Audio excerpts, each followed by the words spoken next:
아주 오래전 얘기입니다만은 1963년 제가 처음 유학의 길을 떠났을 때 공부를 시작하기 전에 한 2주일 동안 그런 여유가 있었습니다. 그래서 LA에 있는 다운타운에 그 큰 도서관이 있는데 그 도서관 옆에 바이올라 호텔이라고 있습니다. 그 교육자들이 많이 가는 그런 이제 아주 검소한 호텔인데 이 호텔에 2주간 동안 머물렀던 그런 경험이 있습니다. 그래서 그저 뭐 한가한 시간에 바로 옆에 도서관이 있어서 아주 큰 LA 도서관에 들어가서 그 큰 도서관을 이리저리 구경을 했습니다. 구경하는 가운데 내 눈에 띄는 책 한 권이 있었습니다. 그 책이 뭐냐면 가장 아름다운 여자. 젊었을 때인지 그런지 그게 책에 눈이 들어오더라고요. 가장 아름다운 여자. 그게 뭘까? 이 책을 꺼내가지고 그날 그걸 다 읽었습니다. 앉아서 읽으면서 좀 깊은 감동을 받았는데 지금 수십 년이 됐습니다만 두고두고 그 제 마음속에 아름다운 여자의 그림으로 남아 있습니다. 첫째, 아름다운 여자는 뭐냐? 정결한 여자. 순결하고 깨끗한 여자. 여자의 아름다움의 생명은 정결에 있다. 그런 논조입니다. 두 번째는 대화의 아름다움이. 이 대화의 문이 열리는 여자. 한마디로 말하면 말하기 기쁘고 말할 때 나를 행복하게 만들어주는 여자. 그런 여자를 말합니다. 이것을 다른 말로 말하면 히어링 하트라고 그랬어요. 상대방의 마음을 기쁘게 합니다. 말을 하면서 듣는 사람의 마음을 기쁘게 해서 그 대화의 분위기를 만드는 여자. 어떤 반대로 말하면 초치는 여자가 있어요. 무슨 말을 좀 하다가도 그 사람만 입을 열면 전부가 당만 싸늘해지는 거예요. 이거는 좀 아름답지 못한 여자입니다. 좀 근심 걱정이 있다가도 그 여자가 입을 열면 그만 전부가 다 마음이 기뻐지고 대화의 분위기가 화려한 대화의 분위기가 생긴다는 말이에요. 그런 여자, 대화를 유도하는 그런 여자를 말합니다. 세 번째는 호스피탈리티라고 그랬어요. 이것은 접대하는 것. 이게 손님이 차를 대접하든 음식을 대접하든 어쨌든 접대를 잘하는 그런 여자, 그런 접대의 아름다움을 말했습니다. 듣는다 하는 건 참 중요합니다. 들으면서 상대방의 마음을 여는 겁니다. 들음으로 상대방의 마음을 열어서 상대방으로 하여금 자유롭게 말하게 하는 겁니다. 그러한 분위기에 그런 자세가 아주 중요한 것입니다. 칼바르트와 더불어 20세기의 최고의 신학자라고 불리우는 독일의 본회포라고 있습니다. 그가 쓴 책에 Life Together라고 하는 유명한 저서가 있는데 그 저서에서 말합니다. 침묵이다. 하나님 앞에 침묵하라. 듣는 자세로 기도하라. 침묵하고 기다리라. 그 속에 위대한 기도가 있다라고 이렇게 가르쳐주고 있습니다. 말을 많이 해야 되는 거 아닙니다. 예수님 말씀하지 않았습니까? 이방 사람들은 기도할 때 말을 많이 해야 될 줄로 아느니라. 그렇지 않으니라. 하나님은 다 알고 계시느니라. 그런 거로 꼭 말이 많아야 되는 거 아니죠. 그러면 반대로 우리는 듣는 자세로. 보는 말합니다.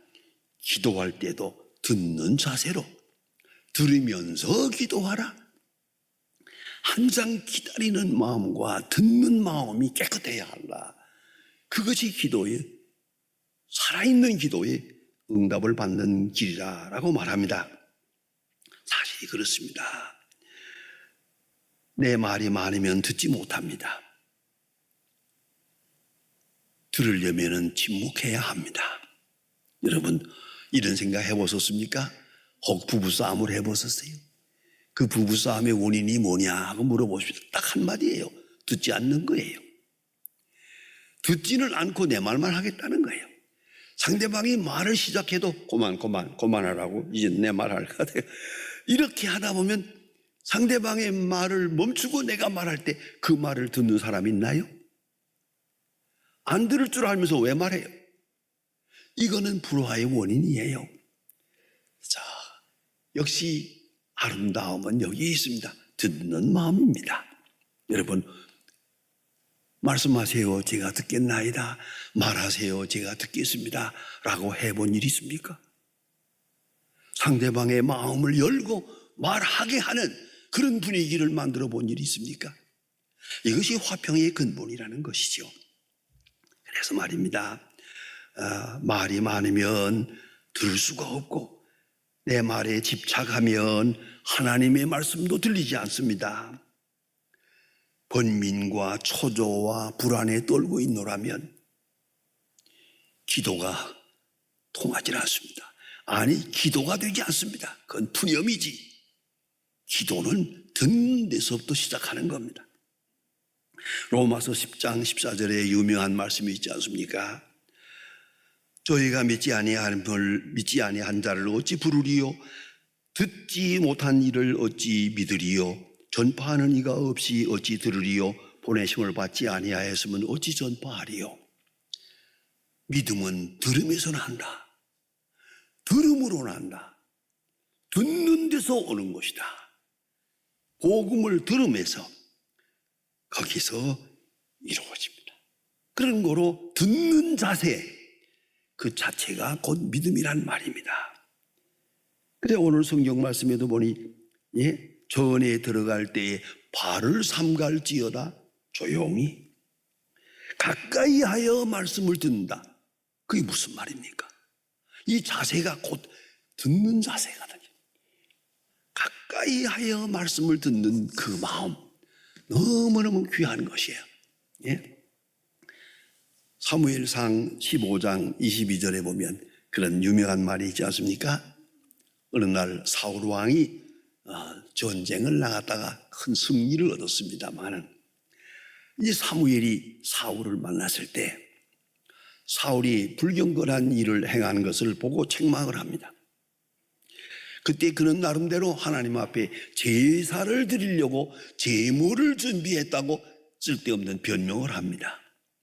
그때 사무엘 선지가 책망하는 말씀 중에 이런 말씀이 있음을 여러분이 잘 알고 있습니다. 순종이 제사보다 낫고 듣는 것이 수양의 기름보다 나으니 순종이 제사보다 낫고 듣는 것이 많은 재물을 가지고 하나님 앞에 드리는 것보다 나은 것이다. 이게 신앙의 바른 자세라고 사무엘이 사울 왕을 크게 책망하는 것을 볼 수 있습니다. 여러분, 듣는 자세 얼마나 중요합니까? 하나님의 말씀을 듣는 자세. 하나님이 누굽니까? 우리 다 알고 계시지 않습니까? 내가 모르는 것까지 알고 내 속까지 다 보고 계시는데 그 하나님 앞에 어찌 변명이 있으며 말이 많을 수가 있겠습니까? 그래 성경은 말합니다. 가까이 하여 말씀을 듣는 것, 가까이 하여 말씀을 듣는 것이 하나님을 영화롭게 하는 것이고 기도의 응답을 받는 것이다 라고 말합니다. 동양의 철학자 노자는 이렇게 그 옛날에 말하고 있습니다. 인간은 들음에서 성장하고 들음에서 인격이 된다. 세 가지 단계로 말한다. 첫째, 다른 사람의 말을 잘 들으라.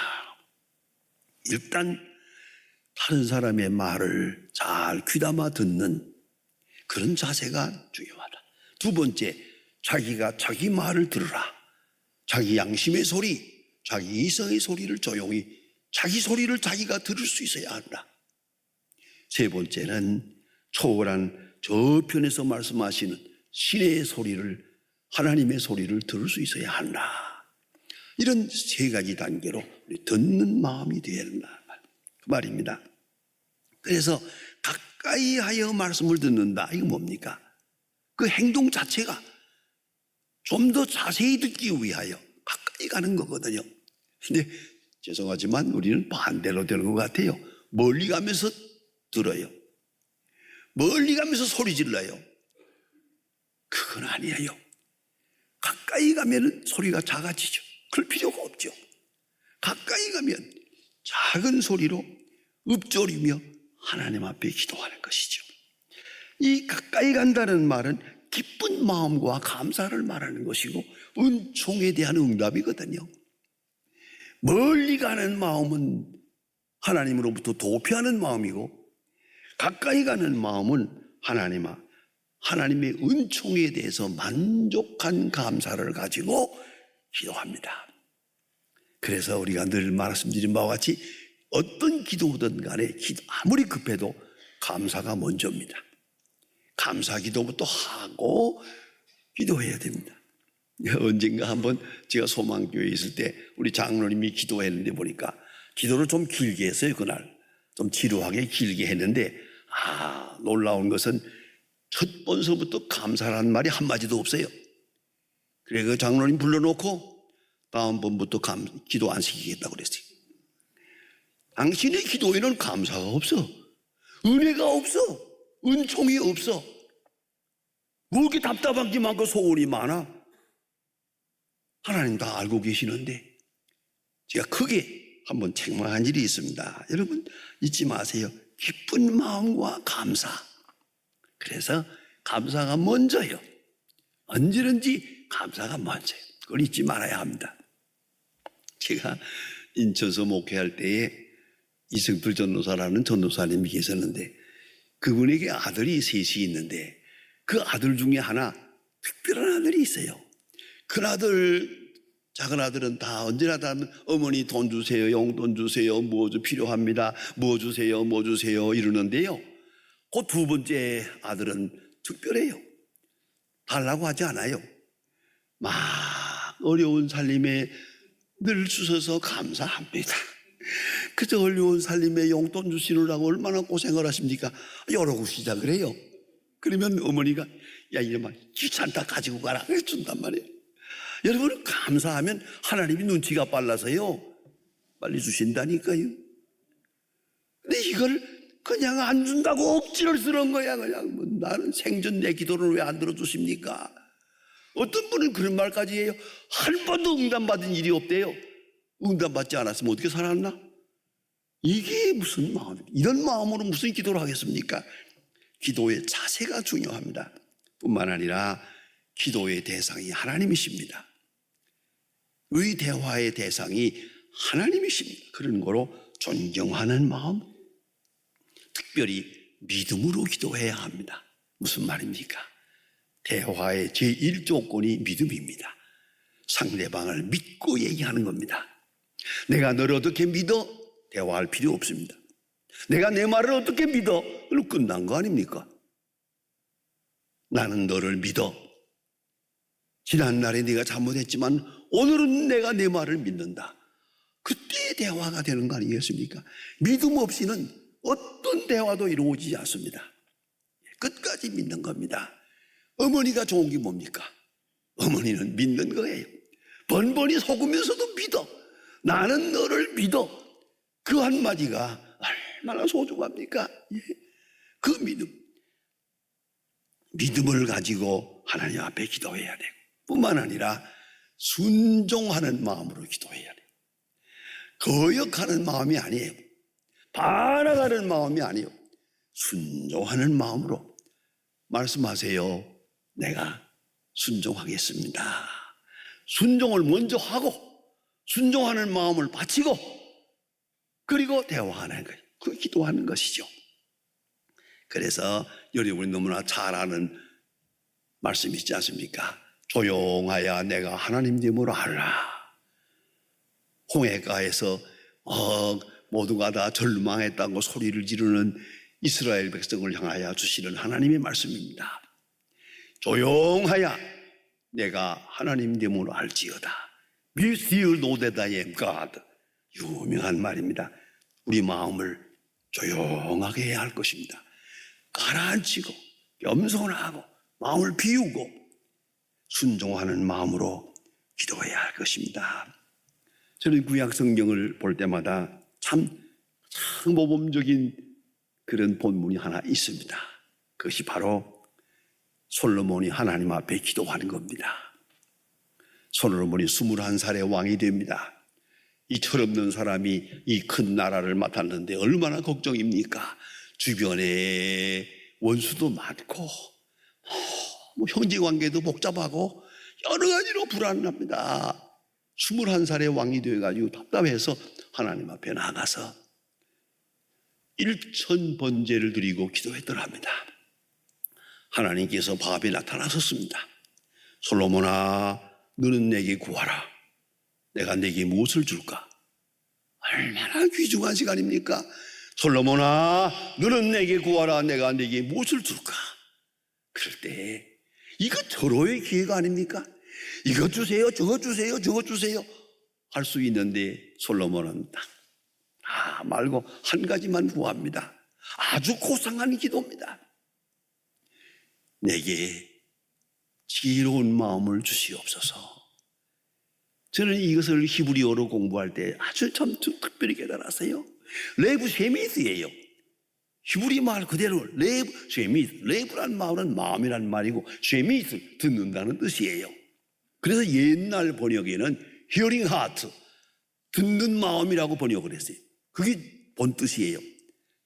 자, 듣는 마음 어떻습니까? 하나님께서 말씀하십니다. 너는 내게 구하라. 내가 내게 무엇을 줄까?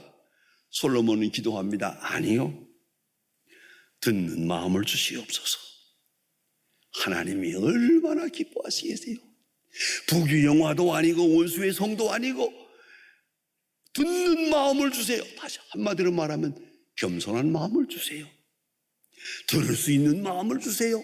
들을 수 있는 깨끗한 마음을 주세요. 하나님의 음성을 들을 수 있는 자가 되게 해주세요. 하나님이 너무 기뻐서, 제가 조금 지나치게 말씀드리면 하나님이 오버했어요. 뭔지 아십니까?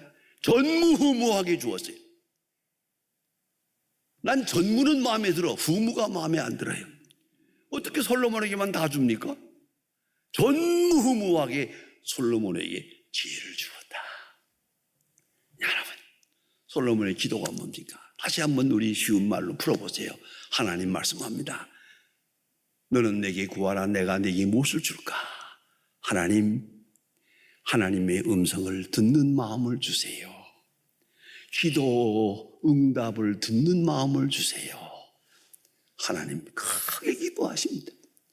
넘치도록 전무후무하게 지혜를 주어서 솔로몬은 지혜의 왕이 되고, 3천년이 넘었지만 지금도 솔로몬 하면 지혜 하면 솔로몬, 지혜의 상징이 됐습니다. 자, 여러분, 그 듣는 마음, 하나님 듣는 마음을 주세요. 순종하는 마음을 주세요. 주의 뜻을 받아들이는 마음을 주세요. 겸손하게 주의 뜻을 수용할 수 있고 기뻐할 수 있는 그런 마음을 주세요. 그 속에 소망이 있고 감사가 넘치는 것입니다. 참으로 잘 듣는 자는 하나님으로 말씀하게 하는 자입니다. 항상 하나님 말씀하세요. 하나님이 기뻐 말씀할 수 있도록, 하나님이 기뻐 응답할 수 있도록 그런 마음의 자세를 하나님께 바치는 거예요. 그것이 기도입니다. 하나님께서 말씀하시도록 기도합니다. 하나님이 응답하시도록, 하나님의 마음이 열리도록 우리가 하나님 앞에 기도하는 것입니다. 그래서 이 말을 신학적으로 정리할 때에 total acceptance, total discipline, total commitment 이렇게 말합니다. Three totality라고 말합니다. total acceptance, 다 수용하는 것입니다. 가슴을 여는 것입니다. 가슴을 열고 하나님의 뜻을 다 수용하는 것입니다. 토탈 디시플린은 항상 바른 이성으로 배우는 자세로 임하는 겁니다. 하나님의 주시는 모든 일은 다 교과 과정입니다. 내게 유익한 것입니다. 모든 것은 내게 유익합니다 라고 받아들입니다. 그런가 하면 토탈 커미트먼트, 전적으로 하나님께 위탁하는 신앙적 의지입니다. 납득이 가든지 안 가든지, 옳게 생각이 되든 슬게 생각이 되든 묻지 마십시오. 하나님 뜻대로 하시옵소서. 내가 따르겠나이다. 전적으로 위탁하는 것입니다. 하나님 앞에 모든 것을 위탁하는. 예수님 말씀하지 않으십니까? 내 뜻대로 마옵시고 아버지의 뜻대로 하옵소서. 겟세마네 동산에서 드리는 예수님의 기도입니다. 내 뜻대로 마옵시고 아버지의 뜻대로. 아버지의 뜻은 영광입니다. 내가 아버지께서 주시는 잔을 마시지 않겠느냐 말씀하십니다. 이것이 바른 기도입니다. 여러분, 아름다운 얘기가 성경에 있는 것을 여러분이 잘 아십니다. 예수님께서 어떤 날 마르다와 마리아의 집에 갔습니다. 마르다는 언니입니다. 예수님을 위해서 음식을 만들으라고 분주하게 서두르고 있습니다. 부엌으로 왔다 갔다. 마리아의 동생은 예수님 앞에 앉아가지고 예수님이 하시는 말씀을 듣고 있습니다. 아마 예수님께서 그에게 말씀하실 때 아마 재미가 났던 것 같아요. 그래서 계속 말씀하고 있는 동안에 마르다가 옆에서 질투했습니다. 성경에 그대로 있습니다. 마르다가 말합니다. 예수님, 저 철없는 마리아가 나를 혼자 일하게 내버려 두는 것을 왜 보고만 계십니까? 예수님께 이렇게 불평을 합니다. 예수님이 말씀하십니다. 마르다야, 마르다야, 많은 것으로 준비할 것 없다. 오늘 한 가지만 해도 되느니라. 마리아는 좋은 편을 택했으니 빼앗기지 아니하리라. 마르다는 음식으로 주님을 대접했고, 마리아는 예수님 앞에서 말씀을 듣는 것으로 대접했어요. 말씀을 듣는 것으로 대접했어요. 마리아를 칭찬했습니다. 여러분, 이 얼마나 중요한 시간입니까? 듣는 자, 조용히 무릎 앞에 앉아서 듣는 것, 그것이 예수님을 기쁘게 하는 것. 예수님에 대한 대접이요, 최고에 대한 존경이요, 바른 기도의 자세였다는 것입니다. 가장 큰 축복은 들을 수 있는 기회가 있다는 것입니다. 언제든지 하나님의 말씀을 들을 수 있다는 건 참으로 큰 축복입니다. 다음에는 들을 수 있는 마음이 있다는 것이 중요합니다. 들을 수 있는 깨끗한 마음 말입니다. 그런가 하면 듣는 대로 믿어지는 것이 중요합니다. 그리고 듣는 말씀 속에서 하나님의 무궁무진한 사랑을 느끼게 됩니다. 말씀 속에서 사랑을 느낍니다. 그것이 가장 큰 축복입니다. 여러분, 성령의 역사가 무엇입니까? 성령은 기도 응답 속에서 하나님의 음성을 듣는 겁니다. 하나님이 말씀하시는, 하나님의 말씀 속에서 모든 것이 만사가 다 형통하는 그 축복을 누리게 됩니다. 항상 바른 자세로 기도하고 항상 응답 있는 기도 생활 될 수 있기를 바랍니다.